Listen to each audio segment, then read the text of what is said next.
Welcome to the Mind Rebel podcast, where each episode is a guided exploration or conversation designed to move you forward toward clarity, truth, and the wisdom within you that knows the way. I'm Taryn Watts, founder of the Mind Rebel Academy, home of the revolutionary Mind Rebel method, where we guide people through deep personal transformation programs and also train and support world-class coaches. I'm joined here by my dear friend and co-host, Michelle Theriault. We hope you enjoy this episode.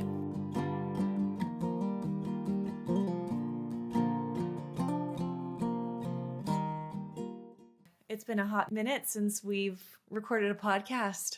We've been deep in updating, up-leveling our coaching curriculum. So we've been deep in lesson plans, curriculum, teaching, recording lessons. So it's just like a different part of our brains that's been so active in this deep work that taking our heads out of that and getting into podcast mode and podcast conversations, which is such a different energy, feels like a little bit of a transition. Mm-hmm. And I don't even know if we naturally would have been inspired or ready to even record a podcast episode, but we've been writing Chronicles. And I think the process of sitting down and writing and seeing what wants to come through us has reconnected us to some of the themes that are really present for us, that we're really working through for ourselves personally. And that's sort of calling us forward right now to talk about. So this whole conversation is inspired by a Chronicle article that you wrote. Do you want to read it to us? Yeah. Okay. This is called The Return from Exile. The liberation I most need, the kind that moves me most deeply, is the liberation of myself, from the parts of me that hold the other parts hostage. The ones I've judged, banished, imprisoned. Those are the parts I most want to free because I know how good it feels when one of them returns. The rightness of letting a part of myself come back from exile. The clarity, the power, the deep sense of wholeness. Most of all, the feeling of being more myself. How can anyone feel whole while parts of themselves are still in prison? Somehow I've learned to judge many of my desires harshly, to mistrust my own longings, and I can feel the collective shadow trying to keep that judgment alive, whispering that I should contort myself into a convenient shape, something acceptable. But I no longer desire to be convenient. Come whatever may, if I doom myself to failure, so be it. I'm at peace with that, because I'm betting the path I'm following will lead me somewhere more beautiful than I can yet imagine. It hasn't been an easy path. Resistance meets me both within and without. I suspect it always will, but it feels worth it. I'm willing to trust my inner guidance even when others think I'm wrong. If someone wants to call me bad or any of the words we fear most, so be it. I would rather be misunderstood than abandon the part of me that knows what is deeply good. I feel the divine in the pull of my own heart. That call has become the only thing that truly moves me. It feels like gravity moving the oceans, sunlight coaxing a flower to bloom. My path is meant to unfold in the presence and pull of such divine forces. I'm not lazy because I am unmoved by the uninspired. I am not ungrateful because I want more.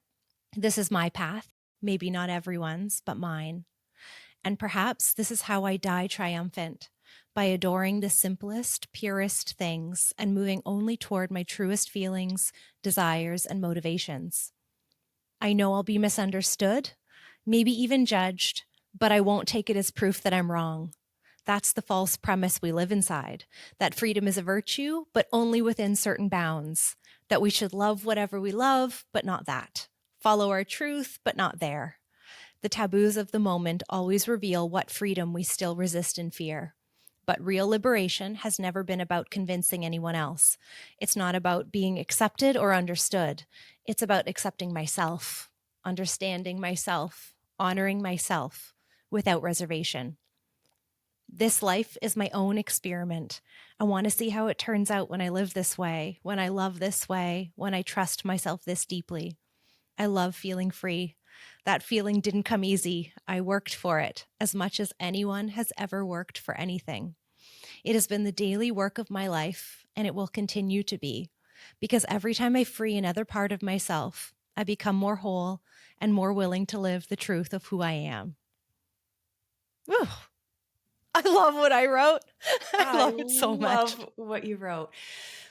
You know, when you read those words, when I read those words, and when you read them to me again, you can feel the depths of your soul coming through these words. And I'm wondering if you could, I don't know, just like share a little bit about, like, you clearly wrestled and wrestled and wrestled and wrestled with this topic. It's like come through you the other side, you know? What inspired you to write it? Mhm. I think that I'm still wrestling. I think I've wrestled and wrestled and wrestled, and I think I wrestle still, and I think I'll continue to wrestle. And I think it's the realization that partly it's just that's my reality. There are still parts of myself that I judge. I can feel, all those little places of doubt or uncertainty or places where I'm constricted or frustrated or unclear. Like, to me, I can feel those pointing to the little corners of me that still are tucked away, suppressed, I feel there are more parts of me to free. There are more fears and doubts and bits of shame to release, to reintegrate and embrace those pieces of me back in, and those desires that I've judged, to like embrace those and wholeheartedly lean towards them instead of, keeping them in the back of my mind on a back burner because I'm judging them. There's so many more things I want. There's so many more dreams I have. And it's occurring to me lately that this is the work of getting to those dreams for me. It's this inner work, because time and time again, I keep coming back to the only thing that's blocking me on the path from here to my visions. It's always friggin' me. It's Mhm. always me.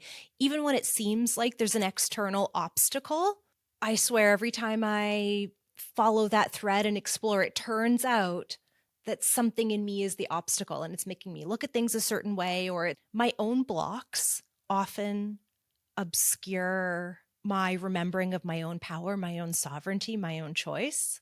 It's so funny how I forget that sometimes. I guess the answer to your question of what inspired this is I don't want to keep forgetting my power.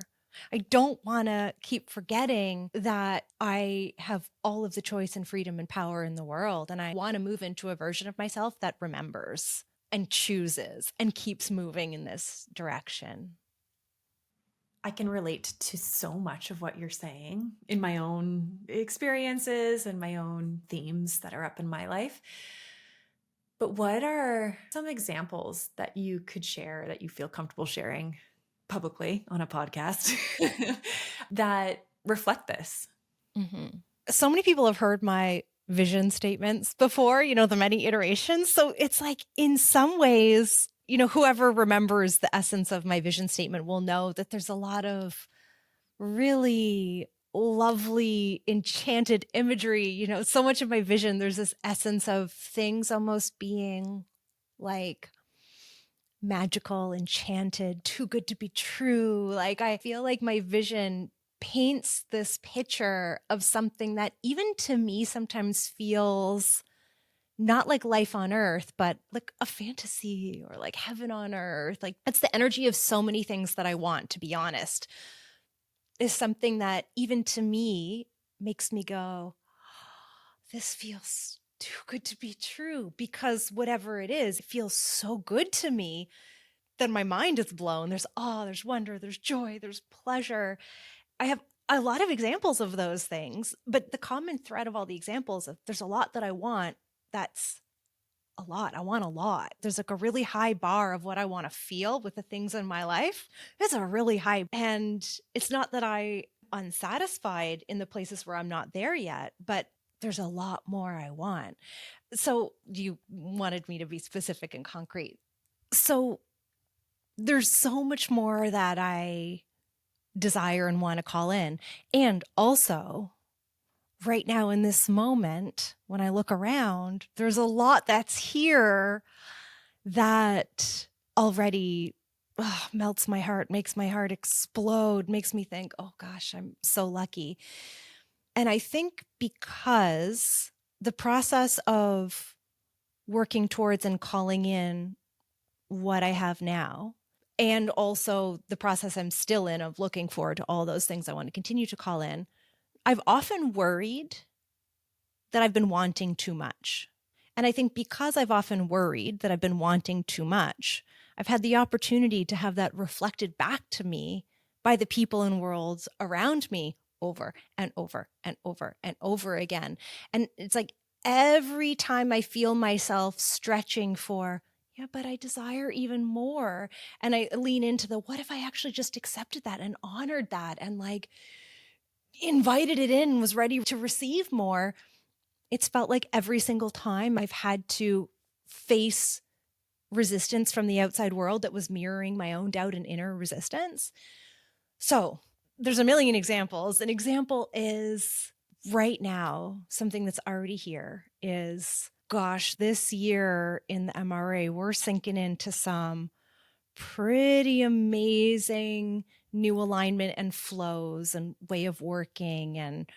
And well, I'm pretty flexible. My ability to shift from motherhood to mind rebel work to mother of animals to, whatever, whoever I need to be, I have a lot of freedom I'm experiencing now.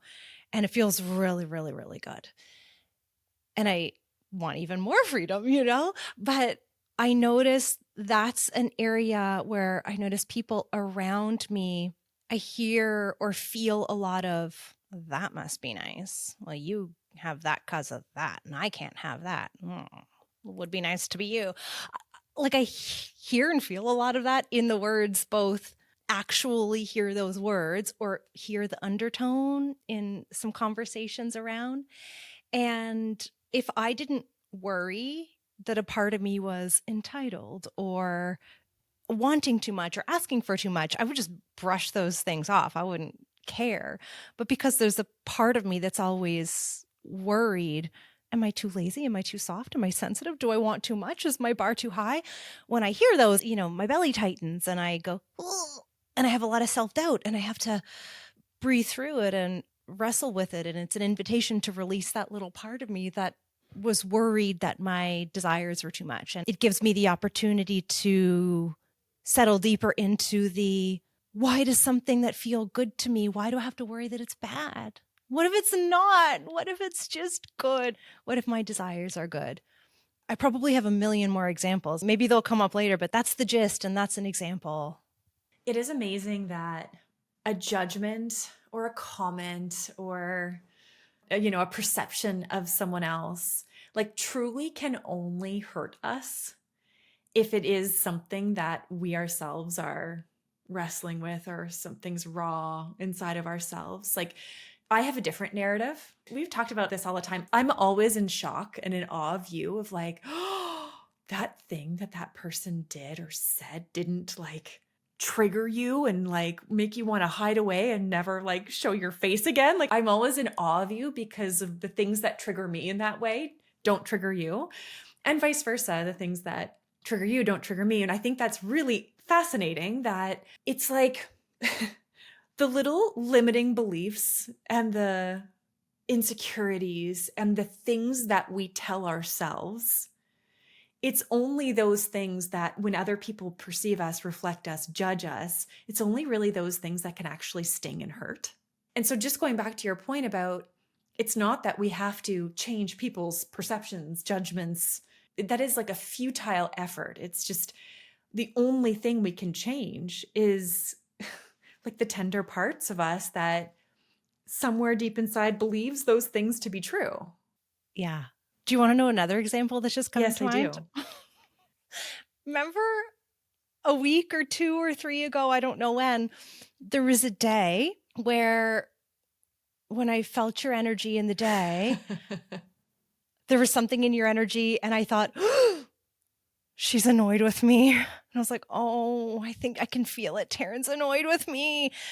Anyway, the day went on and I even had a story in my mind of, I can feel she's annoyed with me and I bet this is why she's annoyed with me. And so I was having this like wrestling thing of like, I thought I knew why you were annoyed with me. And I was wrestling with, well, oh, should I do something different today? And should I do the thing that I think will make you not annoyed with me? And I had this like big wrestling thing. And ultimately, my internal conversation was like, no, put one foot in front of the other. You got to keep doing this because of this. This is what's aligned for today. And okay, just be brave if she's annoyed with you. And I even imagined later, I was imagining you telling me you're annoyed with me. And then I was imagining just being like, I'm sorry, I'm doing my best. Anyway, it turned out you were annoyed, but not with me. But like, it's so funny. I was so ready to see like the things that I was doubtful of in myself, like, oh, you're not doing enough. Oh, you got to be a little more productive here. Oh, you can't do that over there. You have to put a pin in that. The things that I was judging about myself, I was just looking for a mirror for the world to show me that I was bad, that there were things to judge. Yeah. And the world will mirror. Yeah. But you weren't annoyed with me, right? I was not annoyed. I was having an annoyed day. I was irritated and agitated that day, but my God, not at you at all. At all, at all. Can I ask you what the world is mirroring for you lately? Oh, what a tender question that is. Okay. Oof. Gosh. Okay. What is the world mirroring for me lately? Okay. For the last year and a half, we've been on this massive, massive, massive reimagining of the MRA. As you know, Michelle, you and I are in it together. And reimagining what work means to us, what vocation means to us, realigning things in the Mind Rebel Academy to really reflect who we are, how we want to serve, and same with every single team member that's in the MRA. And that's because the MRA was born several years ago, and who we were several years ago is different than who we are today. And so your business actually has to evolve with you if you're going to grow together. And so for the last year and a half, we've been just doing such deep inner work. First, the inner work of what is it that we want and how is it that we want to serve? And then the outer work of reimagining the MRA and our curriculum and up-leveling. We've up-leveled our curriculum to a degree that I'm so proud of. And I'm noticing that in this up-leveling, there's like some not enough stories that are coming up to the surface for me. You're not doing enough. It's not enough. The way you teach is not enough. I mean, you name it. It's just this not enough story. And it's just like very, very tender because we are moving forward and we are doing things and we are putting things into place. And there's like this very tender, it's like it's my rebel mind who's scared of this up leveling. And my guard does this very interesting thing whenever my rebel mind is scared, like most guards. But my guard comes in to protect. And my guard gets very hyper vigilant and wanting to make sure everything is safeguarded, everything is perfect, everything is done in its most perfect form so that we can safeguard from this like not enough story. If I reflect on the things that have been mirrored to me over the last year or so, it's been the way that you want to market the MRA is not enough. The way that you want to serve is not enough. It's just been mirrored to me through comments that people make or things that I hear that stick, But what's interesting is that when we're in that story, we're literally, just like the story you shared about you thinking I was upset with you, when we're inside of any kind of story inside of ourselves, that literally creates a lens. It's like we're wearing glasses with that lens on our glasses. And when we look through the lens of the world and we hear anyone speak, or, when we experience the world, we take in those words, we take in that experience through that lens. And that's how we're interpreting whatever event is happening. And that creates like such a distorted view of how we're hearing and seeing things. And so I've just been, in this current growing edge, I've just been painfully aware that, sometimes my rebel mind is a little bit active. that's the lens I'm seeing the world through. And I'm more sensitive to people's comments, even if they're not even mean comments, but I'm much more sensitive to that. And I'm aware that I'm hearing it through a different lens or distorted lens.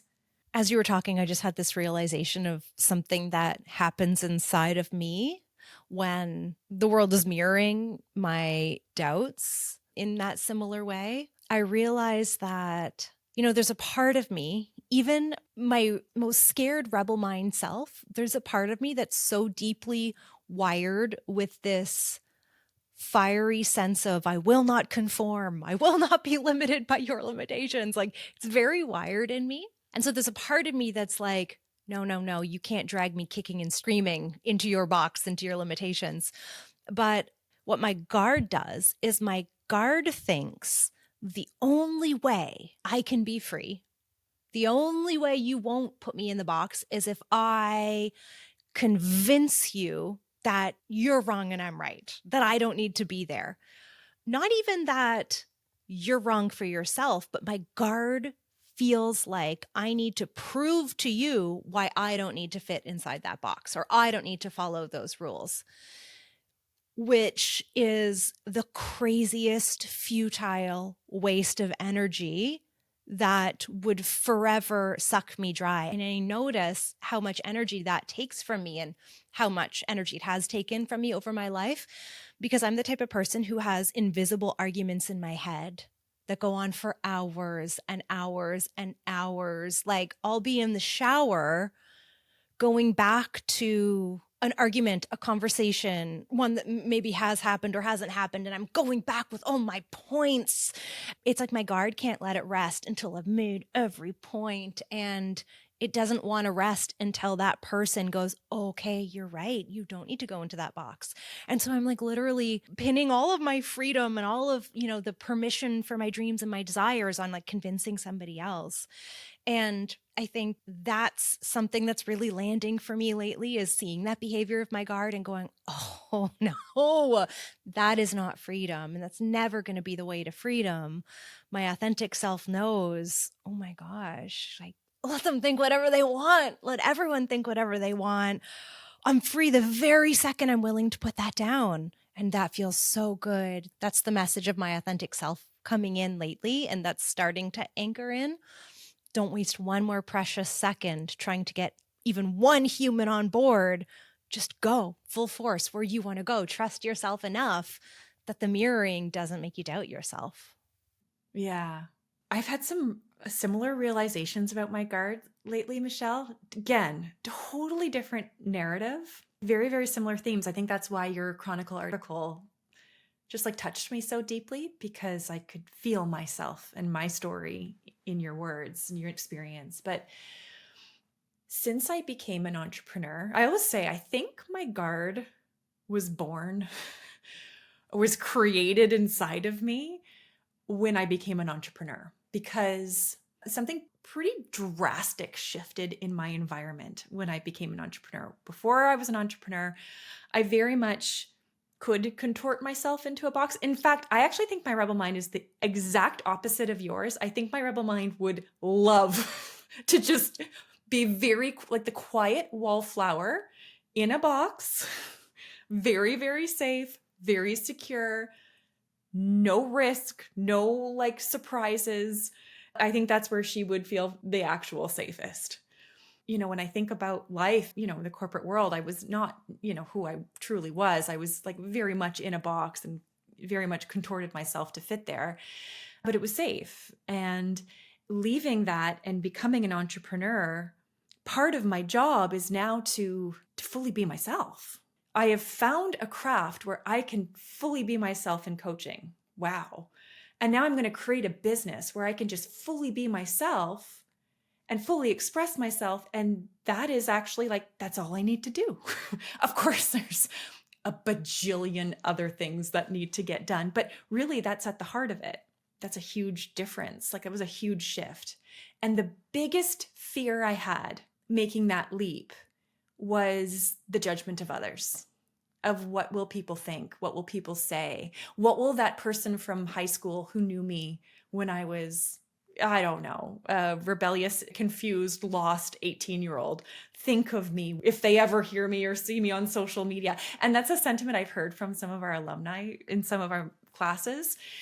But it's like, it's this fear of what will the world think? Because the version of me that was in the box in the corporate world was not the actual truest version of me. So if you said something mean, or you judged me, or you perceived me, it was like, nah, well, that's not the real true version of me.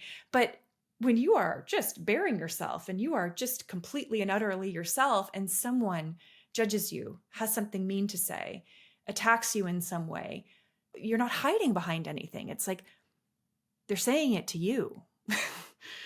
And that hurts a whole lot more. That was the biggest fear I had making that leap. I remember it was the very first cohort of the Mind Rebel Academy. It was the cohort you were in, Michelle. And I remember just the joy I felt teaching and coaching and mentoring and expressing, and just like the absolute joy I had found in vocation that was just unfathomable before. And I remember thinking, the more myself I am with these beautiful humans in front of me, the more success I experience in my business and the more loved I am. The more loved I am by our students, by whoever, right? Like the more myself I am, the more love I receive. It was like this epiphany, like, wow. And I just needed to be fully myself. And so I started to like let my guard down. I started to like let myself open up more. And I convinced myself that, because those fears were still there, the fears of judgment, the fears of like what other people could say was still there. But I had convinced myself in a form of self-protection that if I just stayed aligned enough, if I just vibrated high enough, if I just stayed positive enough, I would repel any judgment. I would repel any negativity coming my way. It couldn't touch me. It couldn't impact me in any way. And I'm sure there's some truth to that, but clearly I wasn't ready for that reality, because the first time that I received like a true attack on my character, I was so knocked off my feet. And it was a vile attack on my character. It wasn't just like an offhanded comment. It was like all of those worst fears that I had been envisioning and imagining. Or, you know, how you have conversations with people? I have full-blown scenes of being verbally attacked, being called out, being canceled. I have scenes that have played over and over and over in my brain. And so the first time that happened, it was like, whoa, like where did that come from? And the things that this human was saying to me were so nasty and so mean, like things I could never say to another human. I didn't even know what to do with it. And that was like one of many experiences. It's like didn't end there, you know? And I think over the years, so that was, I don't know, 7 years ago. And over the years, what was happening inside of me was I was still showing up. I was still being myself. But my guard, so this version of myself that is designed to protect me, and we all have this inside of ourselves. The guard wants to prove, protect, keep us safe. But my guard, again, I'm pretty sure it was like my guard was formed during these years. But my guard stepped in, and what she started to do was, okay, we'll let you express yourself. We'll let you, you know, have these big dreams and do your thing. However, my guard overanalyzed absolutely everything that came out of my mouth and everything that I would write. When it came to any form of expression at all, my guard was hyper vigilant in analyzing it. I actually have an image of it. It's like she's looking out into the distance, and it's like every single person who's ever said anything mean, or they're like peeking out from the woods, and like my guard's like ready, on guard, you know, and her job is to make sure I don't offend, my words are not triggering, My perspective is not too sharp. Even like words I use, or even, like the littlest things, like don't talk about that because then if someone else doesn't have what you have, they're going to not like you for that, or they're going to judge you for that, or don't look too happy, don't look too successful. You're going to be a target for people. And it was so subtle, like operating so subtly, that over several years of this overvigilance, this overthinking, this like smoothing out all my edges. Oh gosh, like expression became so exhausting. My work became so exhausting. Because think about the mental capacity that takes to constantly be checking yourself and to constantly be fearful that, can every person in this room not be triggered by what I'm saying? Like, how can I possibly control for that? But my guard thinks she can. She thinks she can control to make the perfect environment to make sure we've safeguarded ourselves from any judgment, any negativity coming our way, because that is danger. And it was truly robbing me of my joy. It was exhausting. It was totally burning me out of like the work that I chose to do in the world. But here's the thing. I could easily, and I did at one point, create the story that it was these people who said all these things and, verbally attacked me in these ways and called me names. Literally, I've been called the worst names you can possibly think of as a grown adult woman, It's kind of crazy. But it's not those humans. It's not their fault. If those things weren't raw and scared inside of me, those experiences literally wouldn't have touched me.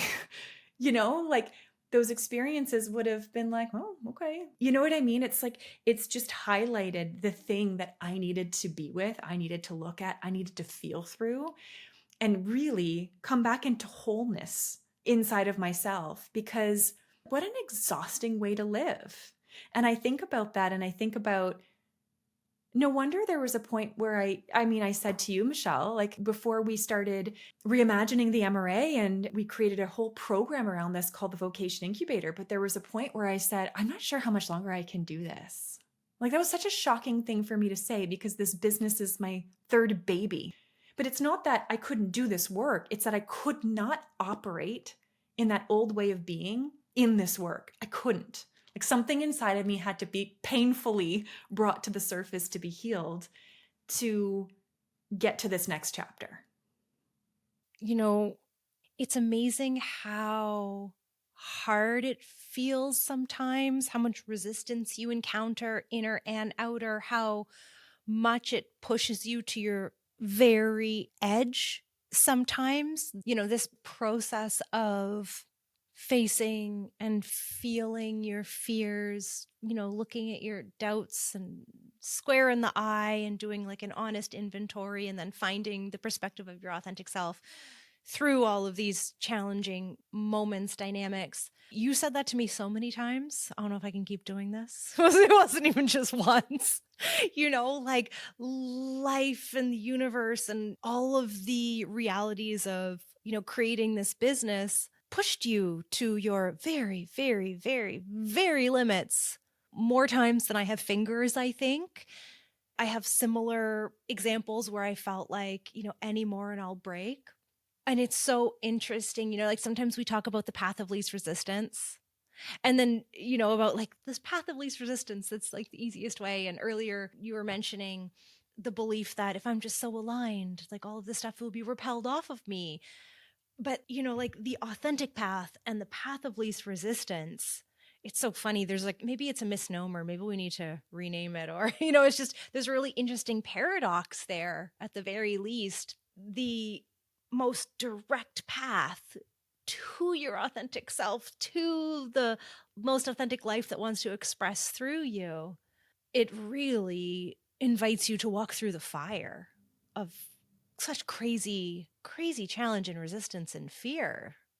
I don't know where I was going with that, but that's just what's coming to me right now. Like I'm thinking of all these moments that are like, it's not easy. No, it's not that. The wish I had that, no, I just had to be aligned. I'm like, that's what the freaking gurus teach. That's what they teach, right? If you are aligned enough, if you are vibrating high enough, you will only attract high vibing things. And I don't know, my experience has been, my goodness, this like path to an authentic life that is authentically yours. It doesn't shield you from life. You're like diving right into the belly of the beast of it. You're diving right into it. And that means that you feel the whole range of human experience. Oh my goodness, this beautiful business of ours has brought me the most joy and expansion and heart bursting. Like when I hear about the impact our coaches are making, the way that our students are changing their minds and seeing their worlds and their dreams are coming true and all the things, like my heart just, I can't even take it. It's just the most joy I could possibly feel in vocation. And I have felt the depths of the deepest despair in this business, in the hard things and the things that I have had to confront like this and other things I've had to confront about myself as being a business owner. But that is like such is life. This is just one area of life that we're talking about is vocation, motherhood. You could say the same, love, like love and finding love and all sorts of different areas of life. But it takes you into the, like you feel all of it. And there's no bypassing that. There really isn't. But if you pull back really far and you think about like the whole human life and the whole human journey of walking an authentic path, I gotta believe that Michelle, when we're like 80 and 90 years old and old women, and having walked this path, having had such rich, sometimes excruciatingly painful lived experiences, and allowing the burn of those experiences like metabolize through us and change us and heal us, like that's when we will be. It's the journey towards that.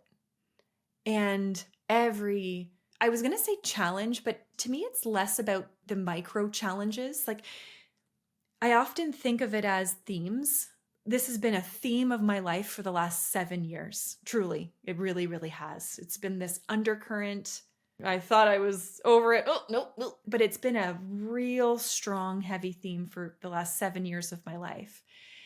And I'm like, I'm scared to say I'm on the other side of it because I'm like, I'm just scared to say that. But something's changing. That's what I'll say. Something's shifting, something's changing. And it feels really, really powerful. It feels like what you wrote in your chronicle. It feels like I am returning parts of myself that I have exiled. It feels like I'm freeing parts of myself to be fully myself and not constrict myself, not worry about, if I'm going to offend someone or the perfect thing to say or the perfect way to be. And I can feel my energy and my capacity coming back because my guard is stepping back. Does that make sense? Yeah. Can you describe the part of you that you'll be inviting back in, who the guard has like, whoop, Yeah. shushed away? What is that part? Okay. Yes. That part is, I've been sitting with this question a lot because I think I might have to get to know that part of me. I know that part of me inside and out in me. I know that part of me inside and out in my home, with my family, with my children, with my husband, with my parents, with my closest friends, with you in the MRA, with my teammates in the MRA, even inside the MRA. Where I'm learning about that part of me is in outward expression, in the scarier part, in this podcast, in my writing, in the not so safe areas of the world. What does that part of me sound like? How does that part of me behave? And what I'm noticing is I've got my red flags that my guard's stepping forward. It's when I'm overthinking, when I'm overanalyzing. In this conversation alone, I've probably had 3 or 4 moments where my guard's like, oh, don't say that. Do not, whatever you do, say that. Or say it this way. Or don't use that word. That could be offensive. Someone could take that wrong. I can feel how much my guard wants to constrict. And I'm so painfully aware of that part of me because this pattern has been brought to the surface. I'm just going to experiment with just like, shush, shush. It's okay. I'm just going to experiment with what would it be like to not listen to that part? And what would it be like to be okay if I did accidentally, because my intention is never to hurt or to offend anyone. I have truly the purest of hearts. Truly, I can say that with every ounce of my being. Never would I ever want to hurt a soul. But if my words accidentally trigger someone or make someone feel a certain way because that's their wound, or they're hearing me through their own lens, their own perception that I cannot possibly control, I have to be at peace with that. I have to be, or else I'm not free. That's striking me as one of the most beautiful things you've said in quite a while. Oh, yeah. thanks, Michelle. And like both as a standalone sentiment that is just universally beautiful, but also because of where I know your insides have been, you know, that's how I would like to live my life. In the energy and from the perspective that you just described there, when I anchor into that, my body relaxes and goes, oh, I don't have to be perfect. I don't have to say the perfect thing. Like, what a beautiful thing. I think the world needs so much more of that sentiment you just expressed. That's the world I want to live in. I hate the tiptoe. I hate the eggshells. Oh gosh, I hate it. Don't worry, I'm not going to say anything offensive right now in case your heart is like panicking. But no, yeah. I'm kind of like, no, say it. Say Yeah. it. I want to hear it. There was a time in the MRA where I had a list of the new offensive word of the week. You know, like there was a time where it was like there was a new word every week that you couldn't say. My guard was like, keep a list out and have it on your computer and make sure you or anyone publicly facing or inside the MRA, you know, our team members, faculty members, does not say any of these words. Wait, did you have a real actual list? I had a real actual list for real. Yep. Yeah. Imagine the energy, like the mental energy that takes and how that even feels in your body. Like even recalling it, I'm like feeling sweaty and I'm feeling constricted and like my neck hurts. And you know what else I became painfully aware of? What?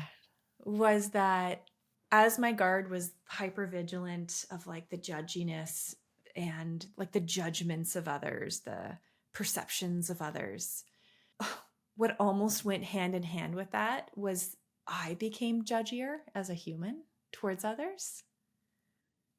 In like really little subtle, I would never verbally attack another human ever.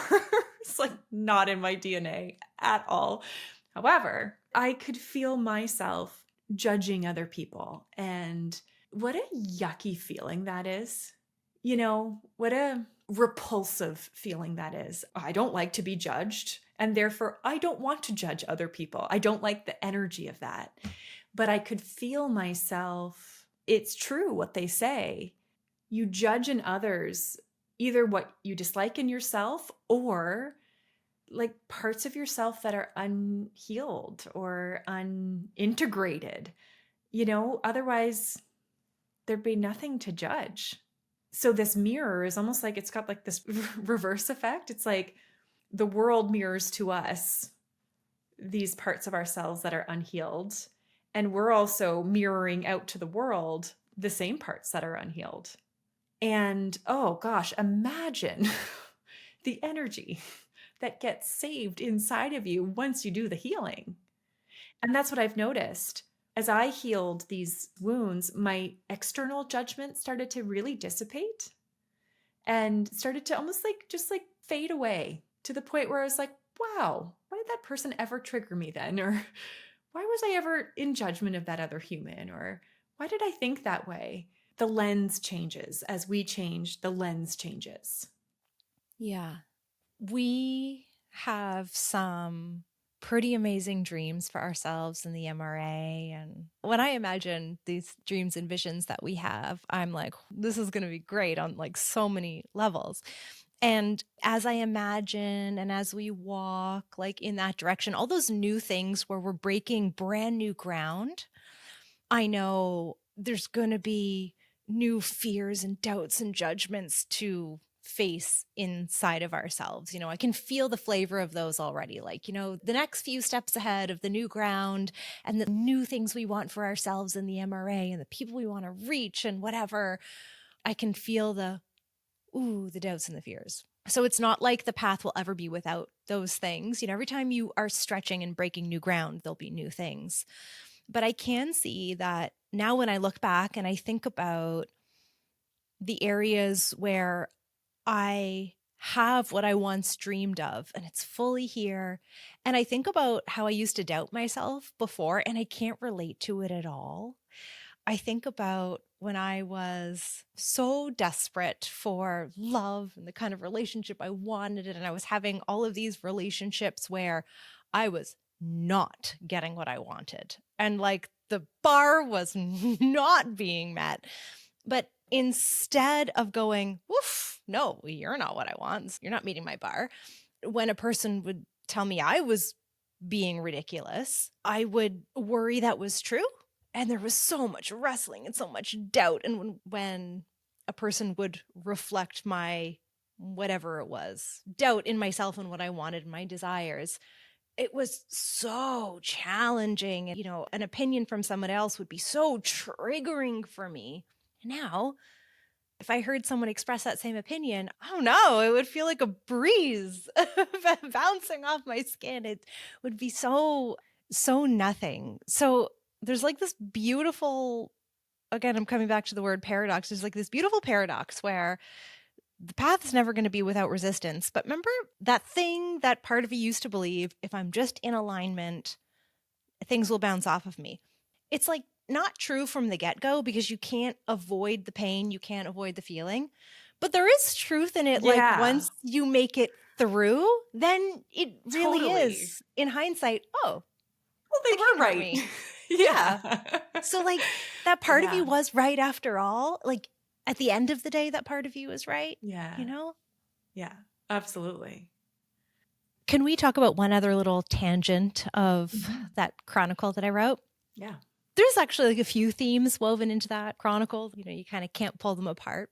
And one of those themes that's in there, and that I've also been really feeling lately, and it's probably a little bit of my guard feeling it, but also a lot of my authentic self feeling it, is that when I feel the world around me lately, both in like people and, when I feel the world of social media and, just the energy in the field, one thing that really jumps out at me is all of the opinions and perspectives on the way things are, the paradigms that are generally accepted in the world, and the groups or the individual people who say things like, this is just the way it is, or that's not the way it works, or this is what you have to do.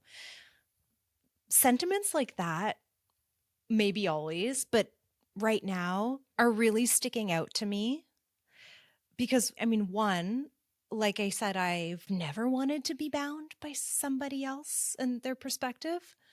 But now they're really standing out to me almost as this final hurdle. And it's not really about any one particular limitation or belief that's like bugging me. It's more like from a bigger picture of one thing I really, really, really want to step into is the permanent remembering that there are absolutely no fixed rules, no fixed paradigms, no matter who says them, that actually bind me or the way I live my life. None have any authority over me. And there's some that it's easy to know, well, that's just your perspective. That doesn't apply to me. And there's others that are harder and are more like fundamentally woven into society. And I'm just feeling so ready to not be limited by any paradigm. Even if some astrophysicist says, no, no, no, that's not true, I want to know that, yeah, it could be true for me. I don't care if it's true for you, let it not be true for you, but it's going to be true for me. That is really calling to me right now. What's an example of one that is really challenging to accept? Challenging, like challenging for me to break out of, or challenging that like other people are triggered by me saying I don't believe it. Oh, either? Well, either Either really. are juicy. Either. I'll give you an example of the type of thing is like I've been playing with this thing around time for a very, very, very long time. And one story I can still feel myself slip into sometimes is I don't have enough time. It creeps in when there's like a list of demands from all sorts of outlets in my life. And part of my logical brain says, there's actually not time to do all of this today. I don't have time. But I've been really wanting to challenge that belief because I don't want it to be true that I don't have time. I want it to be true that I have all of the time in the world. And I don't want the limitations of how my brain currently perceives my day or the clock or like how long a second is or a minute is. I don't want to be limited by that in my experience of time in my day. So I've been really playing with that and imagining that I actually have the power to expand time. Which, like, every time I catch that thought, I don't know if anything's happening or if I'm just like putting myself in a positive frame of mind and it's making a difference. But every time I catch myself say, oh, I don't have enough time, and I start to feel a little victimy, I catch it and I force myself to go, no, you are a powerful creator and you have all of the time in the world. And, move forward from that energy. And something is changing. Sometimes I look at my day and I think, look what I did. But I didn't feel like I was working hard or rushing or stressing. It felt like somehow my day and time expanded to just hold everything perfectly. And that's one where, if you're talking to someone who says like, oh, I just like don't have time, you can't tell them that. They'll go, you'll be met with so much resistance, right? But yeah, there's some things like that. There are paradigms around money that I'm really playing with in my mind and around abundance, wealth. Like, what does this mean to me? What does it mean to me on every level? What does it mean to call it in, receive it, be a good steward? Like, what do all those things mean to me? Internally, what I think is very different than what other people think. And so those are things where I'm like, oh, I hear all this advice. I hear all these paradigms. I'm like, I'm testing something quietly on the inside over here that's different. And I notice there's some things I almost don't even want to say out loud because I don't even want to hear the resistance because I don't want anyone to influence me. I'm like quietly inside my own little bubble thinking, I'm going a totally different way. I don't buy it. I'm going this way. But I don't even want to say it because I just want to prove it to myself. Yeah. I have a lot of these like little paradigms that I'm like, I just think something way different and I'm going to go give it a whirl. You know what I would love? I would love a podcast coaching exploration on this. Paradigms? I would love it. An invitation to put your finger on the paradigms that you want to shift, because I think that's different for all of us. And like name the new paradigm you want to step into and dive into your own little experiments. I love that. I also think like that's something I actually feel like really passionate about. I know inside. You do. I think you're really good at that. Yeah. I think it's almost what I was like trying to express, but I don't even know if I expressed it. But like I'm so passionate about the idea that you really can choose your own paradigm. And Mhm. I'm very aware that a lot of people will tell you, no, you can't. Yeah. And I think I'm so passionate about proving to myself that I really can.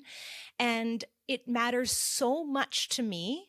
It might turn out in many places I agree with the collective conventional perspective or wisdom. But it's so important to me that I make sure that I'm not by subconscious default allowing other people's perceptions to dictate my own. I want to choose my own beliefs. I want to choose my own paradigms. I heard this thing the other day. I don't even remember what it was or who said it, but something along the lines of, if you don't choose your own subconscious mind, someone else will choose it for you. And man, do I want to choose my own subconscious mind, because I really think your subconscious mind is really what projects your reality out, creates your reality. And do I ever want to create my own life and my own reality? And it's not just the choices of, I get to choose my job, I get to choose my partner. It's that deeper layer that lights me up so much. You get to choose so much more than the details and the contents within this box. You get to choose the shape of your universe.